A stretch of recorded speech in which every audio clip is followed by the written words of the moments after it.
Yang tahu apa maksud isotopes? Apa maksud isotopes dalam kimia? Same nuclear number. Same nuclear number. Same number of proton. Different number of nuclear number. Same number of proton, different number of Nuclear. nukleon. Okay. So itu adalah isotop. Nombor protonnya sama tetapi number nukleon dia berbeza. Contohnya macam hidrogen. Okay, hidrogen kita ada tritium, kita ada deuterium. So kalau hidrogen tritium dia H13. Kalau dia deuterium H12. Itu contoh isotopes yang ada lah. Okey, kemudian radioisotop. Tadi ialah isotop. Isotopes is the chemical substance that have same proton number with different nucleon number. Okay, radioisotopes. Dia tambah radio kat depan tu. Apa radioisotopes? Unstable isotope. Yes. Okay. So radioisotope is isotope with unstable nucleus. Okay. Dia dalam keadaan tidak stabil sebab kita ada dua substance kan. Satu yang stable, yang satu lagi ialah yang tidak stabil. Yang tidak stabil ni more to radioaktif. Bahan yang radioaktif. Kenapa dia tidak stabil? Kerana nukleus dia tidak stabil. So it want to get more stable, dia akan mengalami proses decay. Itu kita dah belajar sebelum ni. Okay. Jadi radioisotope is the isotope which is unstable nucleus. Okay. Jadi radioisotope ni dia ada banyak kegunaan dia. Okay, so kita tengok yang pertama ni ialah ni dalam medical treatment Pernah tengok tak ni? Pernah tengok tak ni? Pernah, teacher. Okay, so bahan radioaktif yang diguna ialah cobalt 60. Okay, yang membebaskan beta partikel dan juga gamma ray. So dia bertujuan untuk detect and treat deep cancerous growth in a cancer patient. Ini ialah, saya rasa ni macam rawatan radioterapi. The radiation kills the cell of the malignant tumor in the patient. Okay, so built for purpose gammatron which is very useful in radiotherapy. So ini ialah peralatan untuk radioterapi. Untuk, kan kita tahu untuk kanser dia ada dua. Satu yang disuntik di dalam badan, itu ialah kemoterapi, dan satu lagi disinarkan dengan sinaran radioaktif. Itu ialah radioterapi. So this diagram shows how the radiotherapy treatment is conduct in the hospital.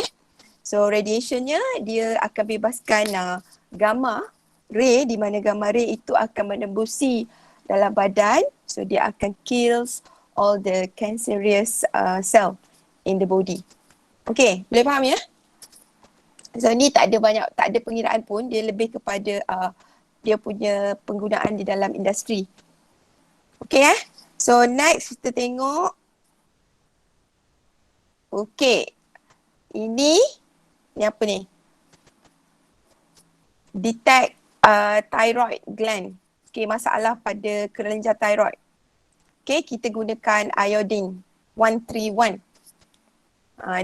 Dia lain-lain radioisotop Okay, so untuk thyroid gland ni, problem on thyroid gland, digunakan iodine 131 untuk finding out the rate at which is accumulate in the thyroid. So the thyroid function can be monitored. Okay, apa fungsi thyroid gland? You all dah belajar dalam bio. Fungsi kelenjar thyroid. Hormon. Menghasilkan hormon. Thyroxine. Apa dia? Thyroid. Hormon apa dalam thyroid gland? Thyroxine. Thyroxine. What is the function of the hormone?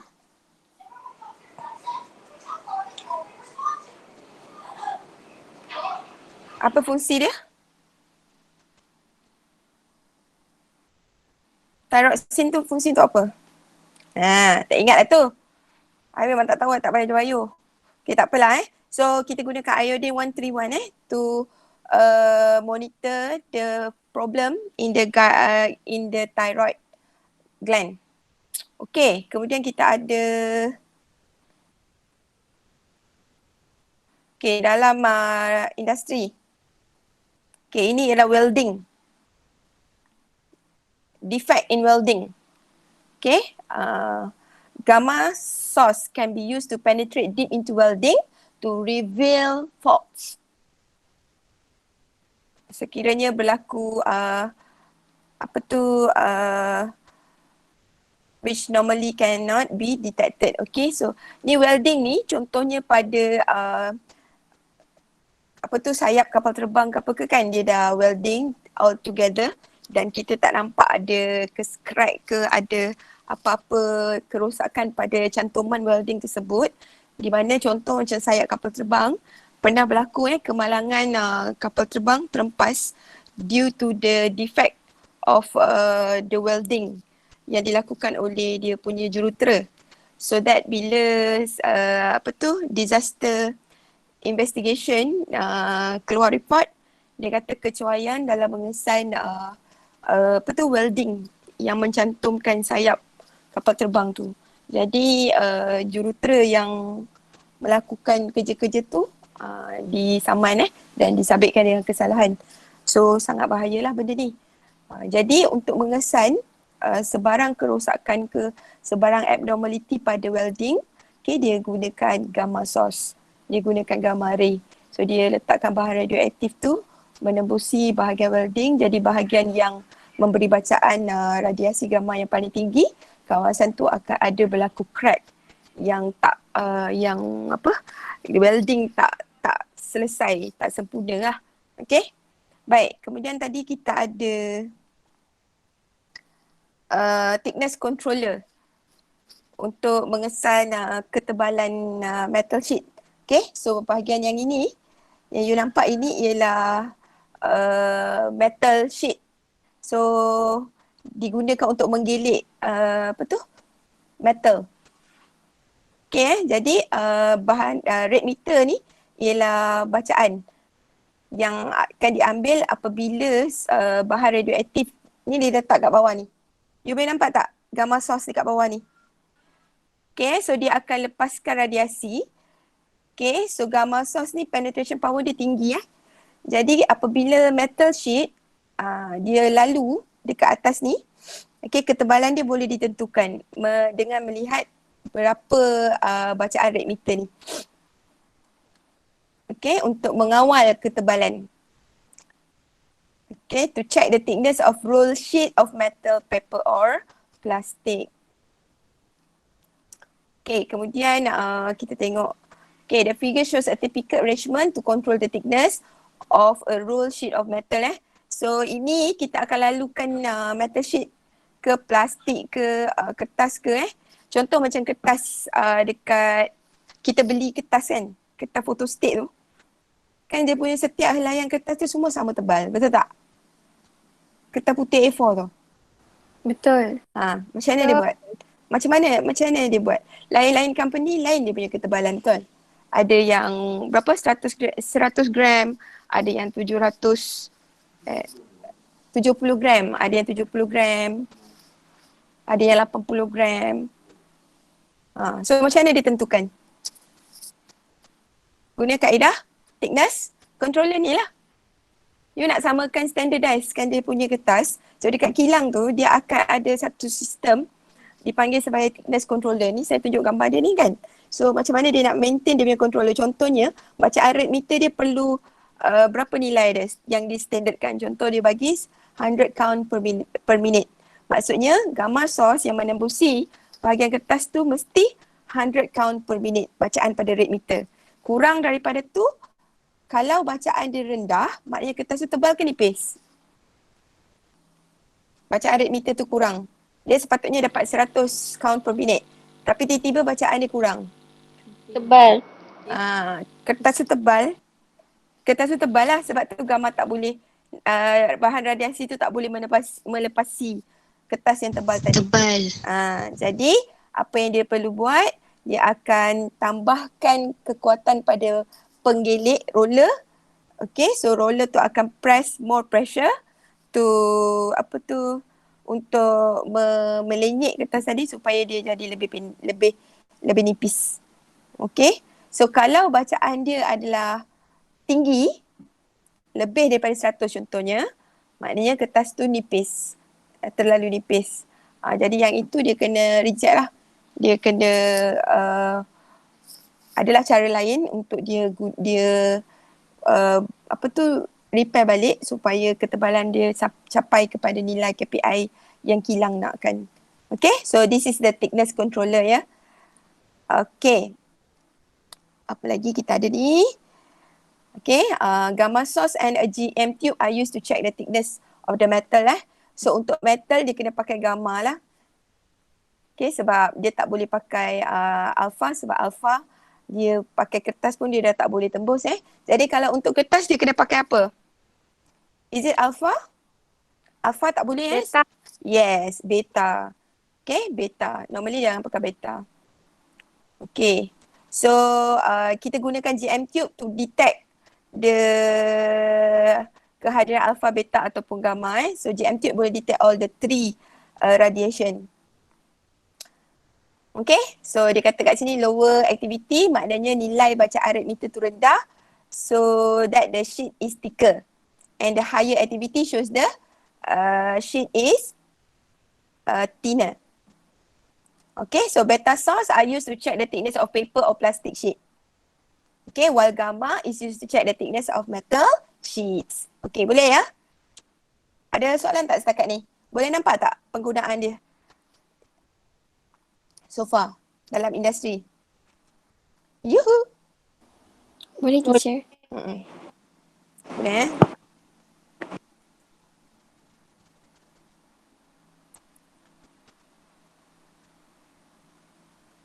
Okay, next. To control the content of canned food. Okay, the content of canned food can be detected by beta rays from beta sources. So sama juga dia letakkan bahan radioaktif ni. Okay, macam mana dia nak control content of the canned food, makanan dalam tin? Nak tahu berapa dia punya makanan tu sampai up to berapa konten yang ada dalam dia. Sama juga dia ada nilai yang dia nak dekat rate meter ni. So nilai tu mesti dipatuhi lah. So kalau nilai tu terkurang maknanya konten konten makanan dalam tin tu adalah sikit. Adalah banyak, penuh. Jadi dia kena kurangkan. Okay. Kalau bacaan tu adalah tinggi maknanya dia kurang. So dia kena tambahkan it means that the quantity of the food in that can is full if the activity detected by a GM tube is low. Jika bacaan dia rendah, kuantiti makanan tu adalah penuh. Okay, sebab radiation tadi tu dia tak dapat dengan mudah menembusi dalam makanan tu sebab kuantiti makanan tu penuh. Jadi bacaan rate meter dia akan jadi rendah. Okay? Ada soalan tak setakat ni?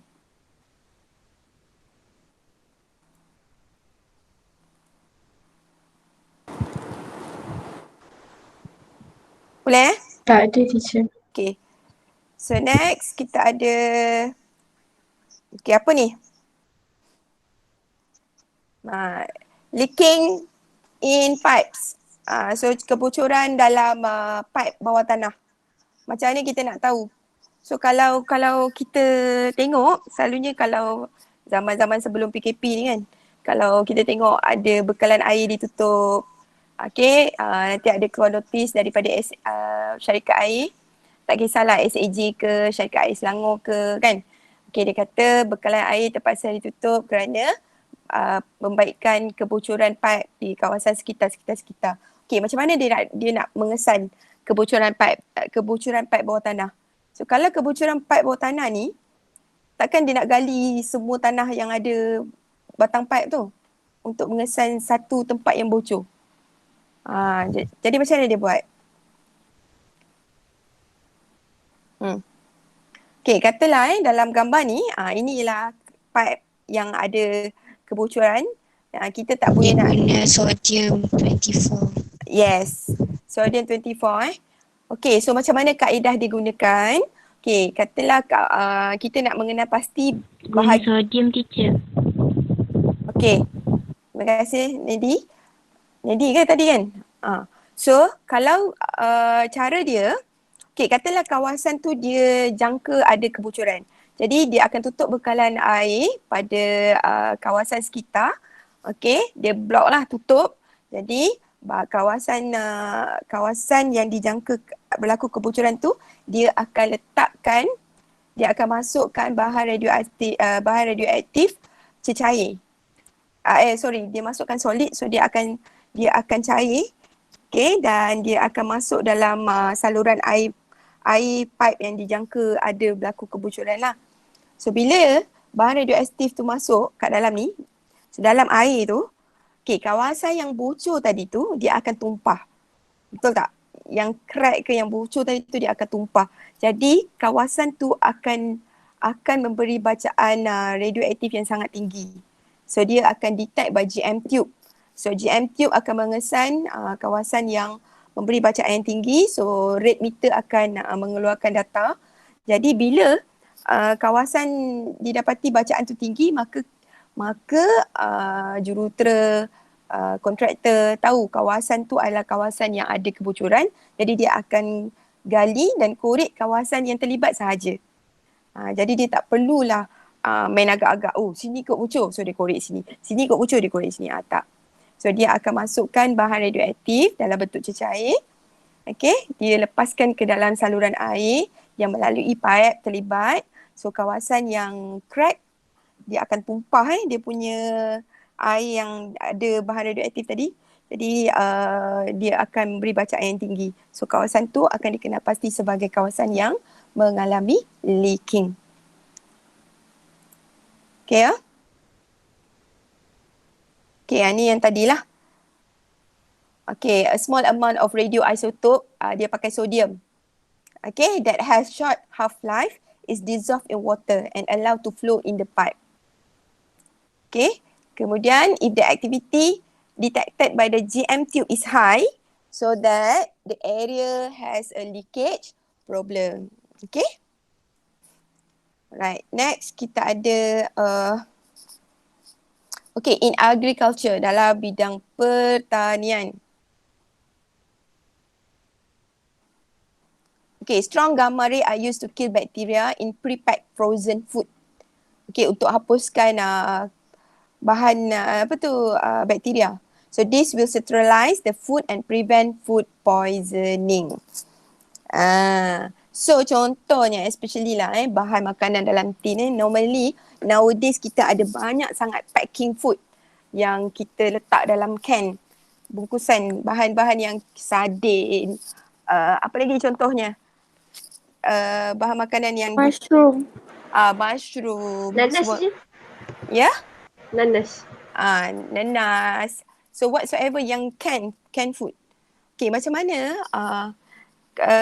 dia boleh bertahan up to 2-3 years. Macam mana dia buat tu? Satu, dia tambah bahan pengawet, betul? Satu lagi, apa dia buat? Okay, kenapa bahan makanan rosak? Sebab dia dah Bacteria. Yes, dia disebabkan oleh bakteria. Bakteria yang merosakkan makanan tu. Jadi macam mana kita nak mengelakkan supaya makanan tu tak rosak? Kita kena bunuh bakteria tersebut, betul? Jadi how to kill the bacteria? Sedangkan makanan tu you dah pack dalam can. Macam mana? pakai gamma ray. Yes, so dia akan sinarkan dengan gamma because gamma dia punya penetration power is very high. Jadi dia boleh tembus ke dalam can food tadi, dia akan masuk penetrate through the food and kill all the bacteria. Jadi makanan tersebut bebas daripada bakteria dan dia tahan lama. So dia boleh, lagi satu dia vacuumkan kan, packing tu dia vacuumkan. Jadi tak ada udara, bakteria pun tak boleh hidup juga. So that's why most of the canned food, makanan-makanan yang fast food ni semua, dia telah disinari oleh gamma radiation. Okay, jadi kita tahu bahawa gamma ini ialah bahan yang sangat radioaktif yang boleh high penetration power, yang boleh memberi kesan mutasi kepada sel-sel yang sihat. That's why nowadays so many cancers, masalah kanser ramai.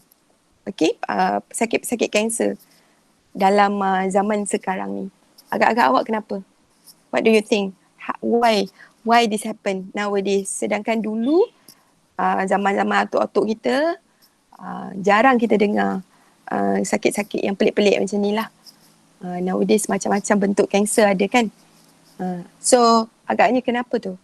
Any ideas why? Banyak makan makanan yang processed food. Yes. Okay, satu sebab proses. Okay, kita nak kaitkan dengan radiation, all those things. Agaknya kenapa? Lebih terekspos kepada radiation. Yes, kita lebih expose kepada bahan radiasi. Sebab makanan-makanan ni semua telah disinari dengan gamma ray. So gamma ray ni on the first state purpose ialah untuk to kill all the bacteria inside the food. Tetapi kita tak tahu, walaupun dia kata dos yang dikenakan ke atas makanan tu adalah very low dose, but bila kita terlalu banyak expose to this kind of food, so kita dah tahu bahawa gamma ray akan menghasilkan boleh mutasi sel, boleh menyebabkan mutasi sel because of high penetration power. Bila dia masuk ke dalam sel yang sihat, dia boleh rosakkan sel ataupun the healthy cell will mutate, become another sel yang bahaya lah. Contoh cancer and so many things. Faham? Sebab itu bahaya. Memang sekarang semua benda kita nak cepat kan. Benda tu dah siap terus boleh makan. Tapi the side effect is there. Okay faham Okay. Okay, dalam bidang arkeologi. Okay, arkeologi dia menggunakan carbon 14.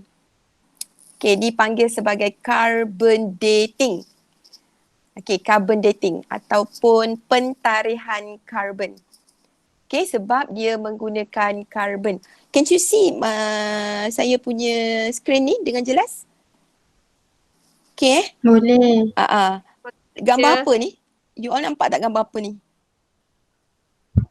Gambar yang Haiwan. first. Gambar first ni ialah gambar daun. Paku pakis. The second one is kayu Kayu. The third one ini macam gambar binatang mati kan? Bangkai dia. And then the fourth one macam gambar ayam. Ayam. Okay So bagaimana carbon dating ni dapat mengenal pasti? So pentarihan karbon ni bertujuan untuk mengenal pasti usia suatu bahan. Contoh kan macam kalau dekat Malaysia dalam bidang arkeologi, biasanya kita mengesan mumia kan. Pernah dengar tak Perak Man? Yang muncul yang arkeologis jumpa dekat Perak. Pernah. So Perak Man ataupun mumia macam mana agaknya kita nak tahu berapa usia mumia tu? Pernah tengok cerita The Mummies tak? Pernah tengok cerita The Mummies tak? Pernah. The Mummies tu, Mummies 1, Mummies 2, Mummies 3. Itu mumia yang hidup semula Kalau you tengok lah. Okay, so macam mana nak tahu usia all those mummies ataupun usia sesuatu bahan yang dijumpai berjuta-juta tahun yang lalu? Macam mana kita nak tahu? Kita nak tahu berapa usia pokok ni. Kita tengok pokok ni, pokok ni dah muncul beratus tahun yang lalu. Tapi kita nak tahu exactly what is the age of the trees, what is the age of the rock, what is the age of these mummies. Macam mana nak tahu? Carbon Yes. 14. Yes. So, kaedah ini dipanggil sebagai carbon dating atau bahasa Melayunya pentarihan karbon. So macam mana dia buat? Okey, dalam semua bahan hidup, okey, kita membebaskan carbon 14. Okey, jadi setiap kali kita nilai carbon 14 itu berkurang disebabkan kita ni hidup, so kita boleh top up. Okey, kita boleh top up. Jadi bacaan dia tu akan sentiasa sama. Sepanjang kita hidup ni bacaan dia akan sentiasa maintain. Tapi apabila benda hidup ni dia mati, when the living things die, they stop taking in carbon and the activity of the carbon 14 begins to decrease. You faham tak? So bacaan karbon yang kita dapat ni, yang benda hidup ni sentiasa maintain dia punya nilai kan. So bila dia berkurang je kita akan top up. Dan kita akan top up. Tapi bila benda hidup ni mati, so kita tak dapat nak top up karbon tu lagi. Okay, jadi nilai karbon tu akan berkurang. Okay, dan karbon 14 nilai separuh hayatnya adalah 5,700 years. So untuk menjadi karbon 14 ni untuk menjadi separuh daripada nilai asalnya, dia akan memakan masa selama 5,700 tahun. Okey? Jadi kemudian therefore, the age of the dead plants and animal can be determined by comparing the activity of carbon 14 in the relics with that of living trees and animal. Okay, contoh. Okay, katalah contohnya kita kata haiwan, animals. Katalah bacaan carbon 14 untuk haiwan yang hidup, katalah dia ada 1,000 count per minute. Contoh, dia maintain 1,000. Tapi bila dia mati, kita akan tengok berapa nilai karbon yang tinggal dekat dalam the body. Okay, katalah dalam tu cuma tinggal 100 count. Yang asal sepatutnya 1,000 kan. Tapi yang body yang mati dari tu dia tinggal 100. Jadi dia akan kira lah. Daripada nilai asal 1,000, dia akan jadi separuh. Untuk dia menjadi separuh, dia memakan masa 5,700 tahun. Betul tak?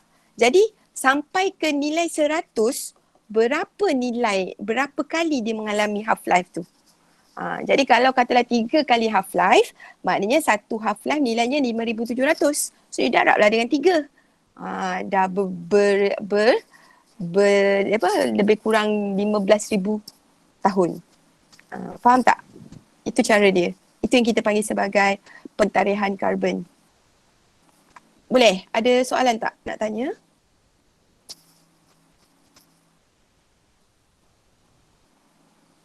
Ada soalan setakat ni? Ui, senyap je ni. Tidur ke apa? Tak, teacher. Boleh faham Tak ada. Okay. So macam fosil-fosil kan. Jumpa telur dinosaur, nak tahu berapa usia telur tu. Kan. Jumpa tulang dinosaur, berapa usia tulang tu. So itu sangat berguna untuk carbon dating ni, sangat berguna dalam bidang arkeologis. So siapa-siapa yang nak jadi, yang minat dengan kerjaya arkeologis lah, you kena belajar lah nanti benda-benda ni semua. Okay? Okay, kemudian ada lagi tak? Okay, ada lagi satu. Okay, yang ini ialah carbon 14 dating of the Dead Sea Scrolls show that they are 1,900 years old, 1,900 years old. Yang ini ialah saya pun tak tahu apa benda ni. Dead Sea Scroll. Mungkin dia jumpa scroll dalam laut. So dia kan kadang-kadang orang yang mengkaji ni, kadang-kadang dia jumpa kapal yang dah sink dalam laut. Okay, ada dia punya bahan-bahan purba kan, dia jumpa. So ini adalah salah satu yang ditemui di dalam laut. Okay, Dead Sea Scroll nama dia. So dia nak tahu berapakah usia Dead Sea Scroll ini. Jadi menggunakan cara pentarihan karbon ini, so didapati usianya adalah 1,900 years old. Okay, 1,900 tahun. Okay. Okay, the last one kita ada. Oh, ini dah habis. Okay Okay, so ini ialah summarize dia. Okay, kalau you boleh tengok di sini untuk radioterapi, dia pakai cobalt 60. Okay, membebaskan beta particles ataupun gamma ray. Okay, untuk problem of thyroid gland, kita pakai iodine 131. Okay, untuk detect defects in welding, dia pakai gamma. Untuk control thickness of the metal sheet juga pakai gamma. Contain control of the canned food, okay, dia pakai beta. Kemudian detecting leakage in pipes, dia pakai sodium. Okay, sterilization of food, dia pakai gamma. Okay, sterilize food. Okay, kemudian kita ada archaeological dating, dia pakai carbon 14. So all this application selalu keluar juga dalam exam so you kena tahulah bahan apa dia pakai untuk kegunaan dia di dalam industri ni. You kena tahulah. Okay? Boleh Ada lagi nak tanya apa-apa tak? Setakat ni boleh faham fungsi-fungsi dia? Boleh. Boleh. Okay. Baik. So sekejap saya stop yang ni. Okay, so kita tengok.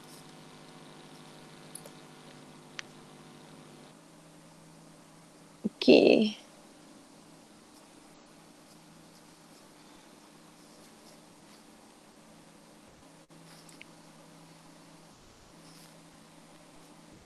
Okay, boleh nampak tak skrin? Saya pakai dua sebenarnya ni. Satu laptop, satu iPad.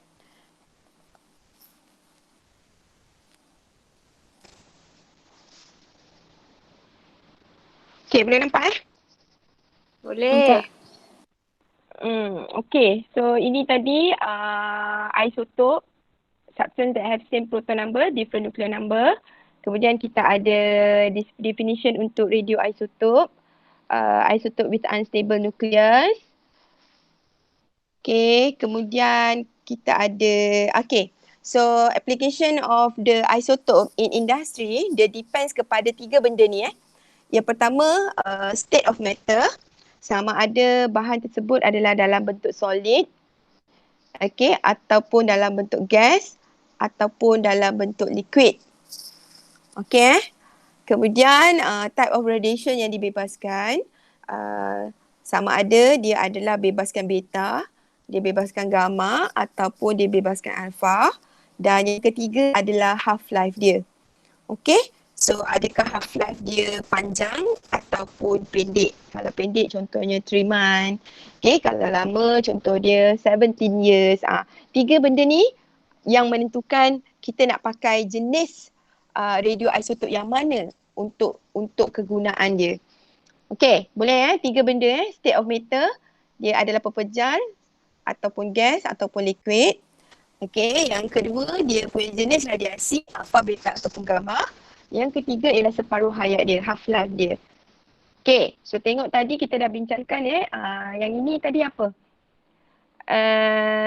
Kita nak tahu determine dia punya content of the pin. Samalah tadi untuk pastikan nilai chart itu mematuhi KPI dia. Dia nak berapa volume yang kita perlukan. Okay, so kalau you tengok dekat sini, tadi kita, ini tambahan daripada apa yang tadilah. Ini tadi yang macam inilah. Yang ni dia pakai fruit juice. Fruit juice sama juga macam yang ni dia pakai pin. Yang ni untuk fruit juice, yang satu lagi ni dia pakai untuk pin. Jadi, kalau you tengok dekat sini, radioaktif ni ada 2 part. Satu dekat bahagian bawah. Nampak tak ni? Bahagian bawah. Bahagian bawah ni. Boleh nampak tak ni?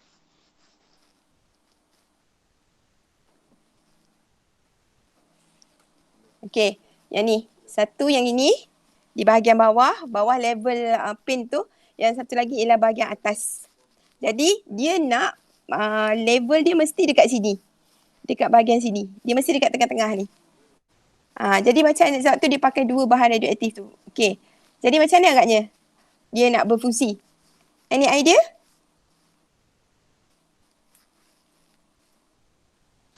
Macam mana dia nak berfungsi untuk memastikan dia berada pada level yang betul? Siapa yang nak bantu? Kalau bacaan katalah saya letakkan bahagian yang atas tu sebagai B, bahagian yang bawah tu adalah A. Okay, macam mana dia nak baca? So kalau katalah pen tu berada below, di bawah daripada bahagian A. Faham ke tak ni? Okay, saya labelkan dulu. Okay, so ini A, sini B. Okay, so ini bacaan A, ini bacaan B. Okay, so katalah level cat tu berada di bawah ni. Okay, bahan A, dia akan bebaskan radioaktif, betul tak? So, bacaan untuk A akan jadi tinggi ke rendah? Yuhu! Bacaan A akan jadi tinggi ke rendah?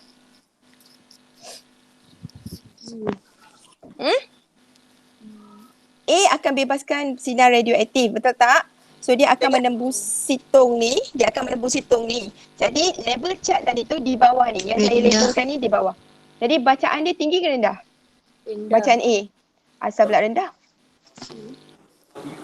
Tinggi. Dia tak ada halangan pun kan? Tak ada cat pun yang akan block laluan dia. Jadi bacaan untuk A akan jadi? Rendah kot teacher. Asal pula rendah? Tinggi. Tinggi lah. Bacaan dia akan tinggi. Betul? What about bacaan B? What about bacaan B? Tinggi juga. Yeah, tinggi juga. Sebab cat tu dekat bawah. So dia tak ada sinaran A dengan B ni, dia boleh lalu dengan mudah. Dia tidak di-block oleh cat tadi. Faham tak? Dah tak ada halangan untuk, yes, tidak ada halangan untuk dia lalu. Jadi bacaan A dengan bacaan B adalah tinggi. Faham tak? Jadi bila dua-dua bacaan A dan B ni tinggi, maknanya cat tu berada di bawah, below the par. So dia kena reject. Faham? Faham tak? Faham. Okay, now you tengok. Kalau dia berada pada nilai yang lebih tinggi. Ni tadi dekat bawah kan? So katalah dia dekat atas ni pula. Penuh kat sini. Ni level cat dia. Okay, what can you say about the bacaan A? Rendah. Rendah. Yes, kenapa bacaan A rendah? Sebab ada halangan. Yes, so bacaan A akan jadi rendah. Bacaan B juga akan jadi rendah. Juga reject lah. Sebab bila berdua-dua bacaan ni rendah, maknanya dia terlalu penuh cat tu. Faham? Faham. Okay, kalau dia berada dekat tengah-tengah ni? Kalau dia berada dekat tengah ni, macam yang kita nak. Dia dekat tengah ni. So, bacaan A rendah. yes, bacaan A akan jadi rendah, bacaan B akan jadi tinggi. Faham tak? So, dia akan ambil yang inilah. Yang ini semua dia reject, yang ini semua dia reject. Faham tak? Itulah cara dia nak menentukan berapa level cat. Kan kalau kita beli cat kat mana-mana kedai pun, dia punya volume, quantity, bukan cat je lah. Air susu ke, fruit juice you beli ke, ada tak? Satu botol ni penuh, satu botol ni kurang. Ada tak? Ada tak you tengok? Sama je kan? Semua maintain. Dia punya volume mesti sama, betul tak? So takkan dia nak check manually satu-satu. Sukat pakai bika nak tahu berapa kan. Jadi dia gunakan kaedah ini untuk mengesan the volume in the container is in range yang dia dah tentukan. Faham tak? Faham. Okay. So untuk cat, agaknya bahan radioaktif yang mana? Alpha, beta atau gamma? So cat biasanya tong dia pakai apa? tong dia adalah tin, betul? Aluminium kan? Okay. Ingat lagi tak? Alpha dia tak boleh tembus paper. Betul? Beta dia tak boleh tembus aluminium. Dan gamma dia tak boleh tembus lead atau konkrit. Betul tak? Jadi kalau untuk mengesan level of charge ini, kan tadi saya kata untuk mengenal pasti 3 jenis kita kena tahu. Jenis dia solid, liquid atau gas. Yang kedua alpha, beta atau gamma. Yang ketiga ialah half life dia. Betul tak? Jadi yang ni kita nak tahu ni, kita nak pakai yang mana ni? Yang first kali kita tengok bekas tu adalah bekas aluminium. Jadi boleh tak kita pakai alpha atau beta? Tak boleh. Kalau dia plastik, kita boleh pakai beta. Betul? Betul tak? Kalau dia plastik, you boleh pakai aluminium. You boleh pakai beta. Kalau dia punya tong adalah daripada aluminium, maka you kena pakai bahan dia adalah gamma. Gamma. Okay? So, itu kita dah tahulah kita kena gunakan gamma. Okay, kemudian dia letakkan ni bioradioaktif tu dekat tepi ni kan. Okay, so you nak pakai solid ke you nak pakai liquid?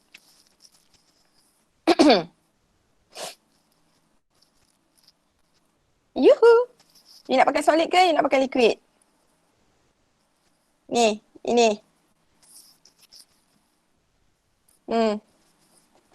Normally kita akan, kalau dia letakkan dekat tepi macam ni, kita pakai solid. So dia letak dalam satu kotak kat tepi tu. Dia letak bahan radioaktif tu sebiji kat situ. So bahan radioaktif ni, dia bukannya kita letak gamma sebiji tau. Dia ialah bahan radioaktif. Contoh uranium kan.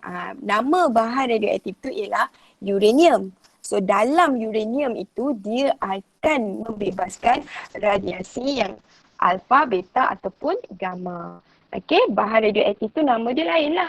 Nama dia boleh jadi uranium, boleh jadi krypton, boleh jadi apa lagi yang bahan radioaktif tu. So bahan tu yang akan diletakkan di bahagian sini dekat A dengan B ni. Okay, so biasanya kalau dia tidak perlu dilarutkan dalam air, so kita akan pakai dia dalam bentuk solid. Solid ni easy to handle. Reason dia ialah easy to handle. Mudah untuk dikendalikan. Okay, dapat tak? Dapat. Okay, kemudian you tengok half life dia. So tadi kita dah pakai, kita gunakan solid. Betul? Lepas tu yang kedua tadi kita pakai dia adalah gamma. Betul? Okay, now kita tengok dia punya half life. Half life dia. Okay, apa tujuan half life ni? Kalau you ambil bahan yang half life dia adalah pendek. Contohnya 2-3 hari dia dah habis. Maksud half life ni nilai dia akan menyusut dari hari ke hari. Betul tak? Ikut kepada nilai half life dia. Contoh kalau kita ambil satu bahan yang half life dia 1 hari. Maknanya kalau nilai gram jisim asal dia ialah 1 kg dan half life dia adalah sehari. Maknanya besoknya nilai 1 kg itu akan berkurang menjadi 500 gram. Dia akan jadi 500 gram. Nampak tak dia dah berkurang? Kemudian hari yang kedua, nilai 500 gram tadi akan menjadi 250 gram. Seterusnya berkurang lagi dari hari ke hari sampailah nilai dia kosong. Betul tak? So last dia habis. Betul tak? Jadi dia akan habis dalam masa yang sangat singkat. Betul tak? Jadi bila once dia habis, you akan kena ganti yang baru. Kilang kena jalan 24 hours. Betul tak? Jadi kalau you ambil bahan radioaktif yang short half life, maknanya you akan melibatkan kos untuk mengganti bahan radioaktif itu dengan kerap. Betul atau tak? Setuju atau tidak? Setuju. Jadi dalam kes ini, you kena pilih bahan radioaktif yang short half life ataupun longer half life.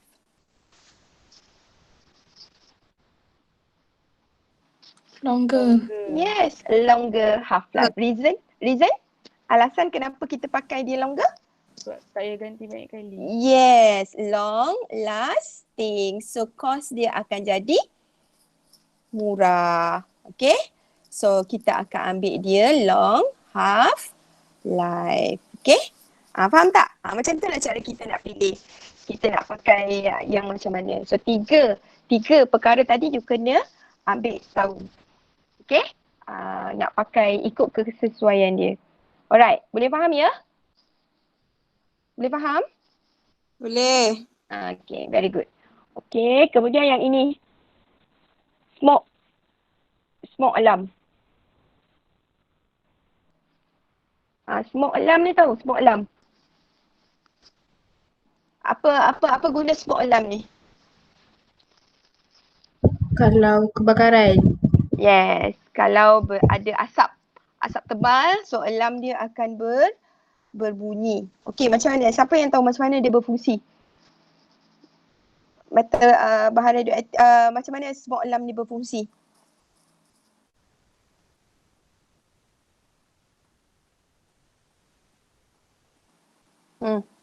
Detect kebakaran. Yelah, macam mana dia berfungsi? Dia pakai alfa tau. Apa kuasa payunan dia tinggi. Dan dia pakai NOT gate kat sini.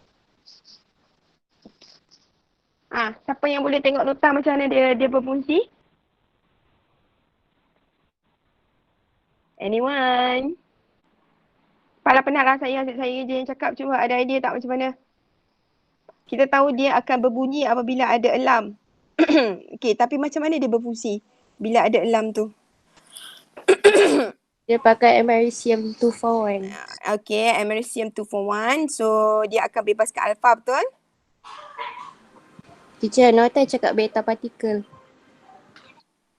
Okay, beta Okay, beta particle ionize the air. Actually, yang mengion ni adalah alfa. Kuasa payunan tinggi ialah alfa sebenarnya.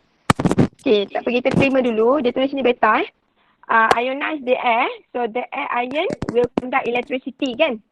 So, allowing a small current to flow through. So, when the smoke enters the alarm, the smoke particle get in the way of the beta radiation, reduce the ionization and the current across the alarm. So, current drop, set off the alarm. Okay, set off the alarm. So, faham tak? Dia macam ni. Kuasa pengayunan dia tinggi. Kan, dia akan ionize the air. Okay, kalau tak ada asap, kat bahagian dalam ni, dia letakkan, katalah kita pakai alpha sebab alpha ni kuasa pengayunan dia tinggi So dia pakai alpha. So alpha ni dia akan ionize air dalam ni. So bila ionize air dia akan pecah kepada charge kan. So dia akan menghasilkan arus elektrik. Okay, so arus elektrik tu sebab itu dia pakai NOT gate. NOT gate ni maksudnya dia menidakkan apa yang masuk. So kalau ada arus elektrik, dia lalu NOT gate, maka dia akan jadi, dia tidakkan yang ada arus elektrik tadi. You faham tak? Jadi alarm tu tak akan berbunyi lah. Tetapi apabila dalam ni ada smoke, dia ganti daripada air, dia ganti dengan smoke. Jadi alpha particle tadi akan kuranglah mengionkan udara, betul tak? Sebab dah ada smoke, asap yang block dekat dalam kawasan ni. Okay, jadi arus elektrik kurang terhasil. Bila arus elektrik kurang masuk kepada NOT gate ni akan gate NOT ni maksudnya kalau tak ada elektrik, bila dia masuk dekat gate NOT, dia akan jadi tinggi bacaan dia. You faham tak? Kalau yang masuk tu kosong, yang keluar tu akan jadi 1. Kalau dia melepasi NOT gate. Awak belum belajar lagi NOT gate. Kalau kita belum belajar lagi gate logik. So NOT gate ni dia menidakkan apa yang masuk. So kalau yang masuk tu kosong, yang keluar akan jadi 1. Kalau yang masuk tu 1, yang keluar akan jadi kosong. You faham tak? Jadi kalau yang masuk ini tidak ada elektrik, maka dia keluar akan jadi ada elektrik. So bila ada elektrik dekat sini, alarm akan berbunyi. Faham tak? Ada soalan tak? Macam mana? Kita guna beta. Aha, kenapa? Kita guna alpha ke kita guna beta? Okey, so kedua-duanya, alpha and beta, dua-dua ada ejen pengayonan. Betul? Dua-dua boleh mengayon udara. Cuma compared to alpha dan beta, alpha ni kuasa pengayonannya adalah lebih tinggi berbanding beta. Actually both tu boleh pakai. Tapi kalau kita diberi pilihan, yang the best is alpha lah. Okay? So dalam kes ini kalau diberi pilihan antara alpha dengan beta, kita akan gunakan alpha. Faham tak? Boleh Boleh. sebab kita nak tengok kuasa pengayunan yang paling tinggi. So alpha tu kuasa pengayunan dia lebih tinggi. Jadi you faham tak macam mana smoke detector ni berfungsi? Okay. Boleh tak? So alpha particle ni kuasa pengayunan dia tinggi kan? So dia akan mengayunkan udara, betul tak? Bila tak ada asap, kawasan dekat dalam bulatan ni adalah udara, betul tak? Betul tak?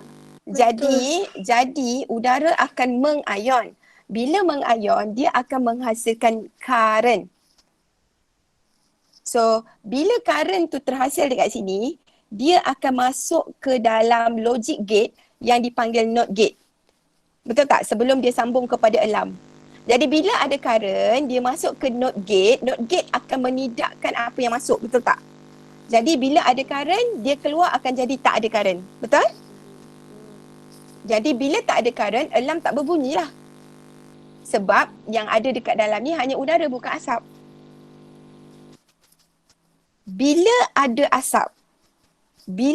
asap, alpha partikel yang sepatutnya mengayunkan udara, bila ada asap, kuasa pengayunan udara tadi berkurang lah. Sebab kapasiti udara dalam bulatan ni dah berkurang.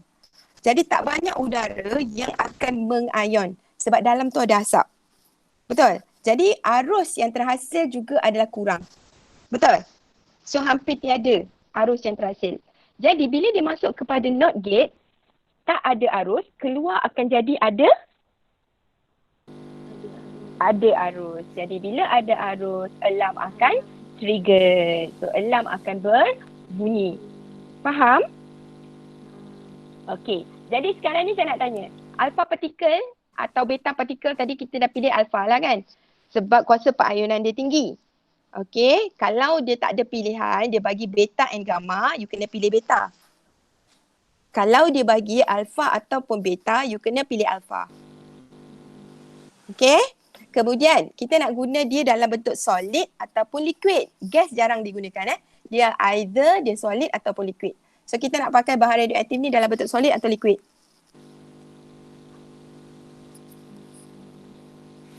Syazwa, solid atau liquid? Syazwa?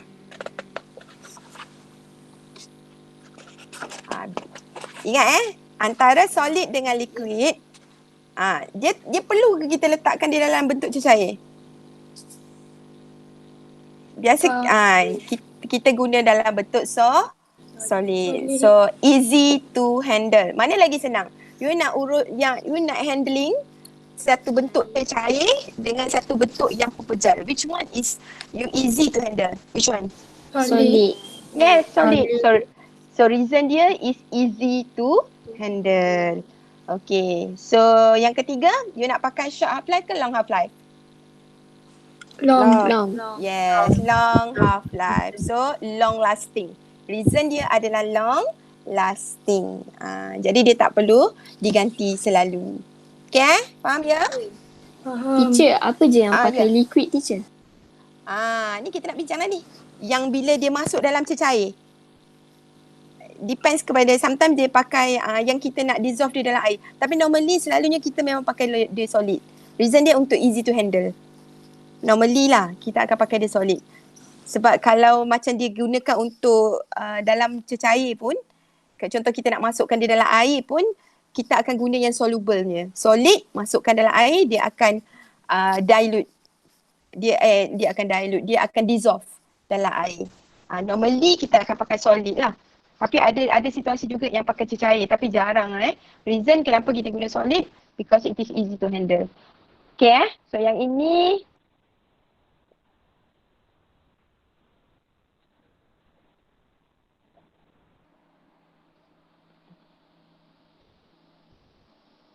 Okay. Yang ini apa? Determine the thickness of plastic sheet. Ini yang tadi yang kita dah bincangkan tu yang ini pun sama. Bahan radioaktifnya dalam bentuk solid ke liquid? Solid. Solid. Dalam bentuk solid. Okey. Kemudian you nak pakai alpha, beta ke gamma? Dia pakai plastik ni? Beta. Yes. Dia pakai beta. Okey. Kita tak boleh pakai alpha sebab alpha dia tak tembus dia kertas boleh sangkut. So kita boleh pakai beta sebab beta dia tak boleh tembus aluminium. Plastik dia boleh tembus. Okay So half life you nak pakai panjang ke pendek? Panjang. Yes, longer half life. Okay, very good. Okay, yang ini ni aluminium. Thickness of the aluminium. Okay, yang aluminium ni pun kita kena pakai apa? Solid ke liquid? Solid. Solid reason easy to handle. Kemudian you nak pakai alpha, beta atau gamma? Yes. Gamma. Dia pakai Gamma. gamma sebab dia pakai aluminium kan. Okay, dan short ke long half life? Long. Longer half life. Very good. Okay, the last one. Ini untuk detect leakage. Detect leakage. Okay. So dia akan pakai apa? Dia, okay, yang ini kalau kebocoran so dia Sodium akan pakai 24. sodium 24. Itu satu jenis dia you kena tahu jugalah. Yang itu tadi kita dah bagi list kan tadi. Saya dah bagi list kan tadi.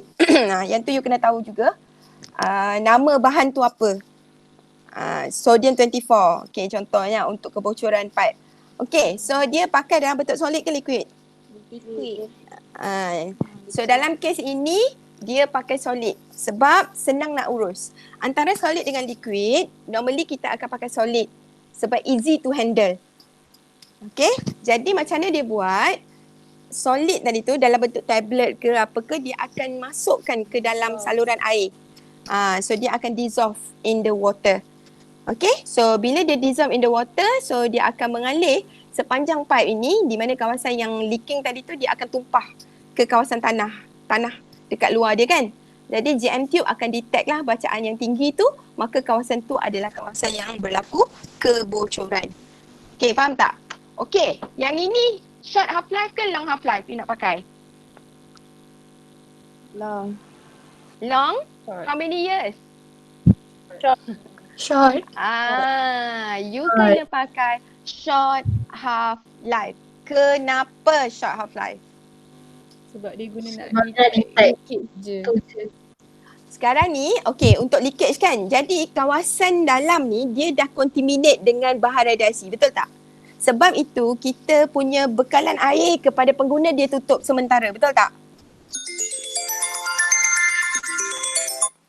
Kambil telefon.